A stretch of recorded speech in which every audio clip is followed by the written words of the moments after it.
Part 3 ഇല്ലേ മച്ചാനെ, part 3 ഇന്നാ പിടിച്ചോ. എന്റെ വീഡിയോ കാണുന്ന വളരെ കുറച്ചു പേർക്ക് വേണ്ടി ഞാൻ അവതരിപ്പിക്കുന്നു പാർട്ട് 3. എല്ലാം കഴിഞ്ഞ് വണ്ടി കയറി മൈക്കെടുത്ത് 2 പാട്ട് പാടിയപ്പോ നമ്മൾ നേരെ സ്ഥലത്തെത്തി. സ്റ്റേ ഉള്ള സ്ഥലത്തെത്തി കുതിരപ്പുറത്ത് കയറട്ടെ എന്ന് ചോദിച്ചോണ്ടായിരിക്കും കുതിര വേണ്ടെന്ന് തലയെ കാട്ടറുണ്ട്. മറ്റൊരു സൈഡിലാണെങ്കിൽ ചിൽഡ്രൻസ് പാർക്കിൽ ഒരു മുതുക്കൈ. നമുക്ക് സ്റ്റേക്ക് കിട്ടിയ സ്ഥലം വേറെ ലെവലായിരുന്നു. കഴിക്കാനുള്ള ഫുഡ് എടുത്ത് റൂമിലെത്തി നേരെ ഫുഡ് കഴിക്കുകയാണ്. കഴിച്ചു കഴിഞ്ഞപ്പോൾ എല്ലിന്റെ ഇടയിൽ കയറി നമ്മൾ ക്രിക്കറ്റ് കളിക്കാൻ പോവാണ്. കുട്ടഞ്ഞേട്ടനും കണ്ണഞ്ഞേട്ടൻ അറിയാതെ കയറി ഇരുന്നാണ്. ഇറങ്ങാൻ പറ്റാത്ത കുട്ടഞ്ഞേട്ടൻ എയറിലാണ്. ഇന്ത്യൻ ഇന്റർനാഷണൽ സ്ട്രീമർ ഞാനാണെങ്കിൽ കിച്ചുവിന്റെ കുടുക്കേറിഞ്ഞ് പൊട്ടിച്ചു. സ്വന്തം ജീവന് വേണ്ടി വിളിച്ച് കുട്ടഞ്ഞേട്ടനാണെങ്കിൽ അമ്പാടി വന്ന് ഇറക്കുകയാണ്. മിസ്റ്റർ കേരളം എന്ന് പറഞ്ഞ് നെഞ്ചിന്റെ അളവൊക്കെ കൂട്ടി കാണിക്കുകയാണ്. ഇവിടെ കോച്ചുവാദം പിടിച്ച് കിടക്കേ ഉള്ളൂ. അവിടുത്തെ ടോപ്പിൽ നിന്ന് കാണുന്ന വ്യൂ എന്ന് പറഞ്ഞാൽ വേറെ ലെവലാണ്. പ്രായത്തിലൊന്നും ഒരു കാര്യമില്ല. ട്രിപ്പ് വരുന്ന ഇങ്ങനെ ഓണായിരിക്കും എല്ലാവരും. ഇത് നമ്മുടെ ടൂർ പാക്കേജിൽ മെയിൻ സാധനമാണ്. ഇതൊക്കെ വേണമെങ്കിൽ നേരത്തെ ബുക്ക് ചെയ്യണം. ഇതൊന്നും ഒന്നും രണ്ടും അല്ല, വെറൈറ്റി പല രീതിയിൽ പല സൈസിലുണ്ട്. 120 കിലോ അഖിലേഷ് ആണെങ്കിൽ ടൈം അടിച്ചപ്പോൾ വെള്ളം എല്ലാം കര കയറി. ഇനി വെള്ളം നിറച്ചാലേ പറ്റും.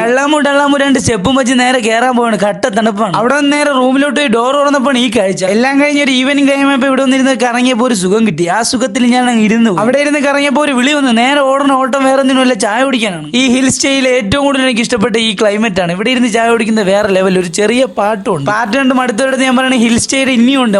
കാണാൻ കുറെ ഉണ്ട്. അപ്പൊ എന്തായാലും പാർട്ട് 4 ആയിട്ട് ഞാൻ വരും. കൂടെ കൂടിക്കോ, കൂടെ ഉണ്ടാവും, ഞാനുണ്ടാവും.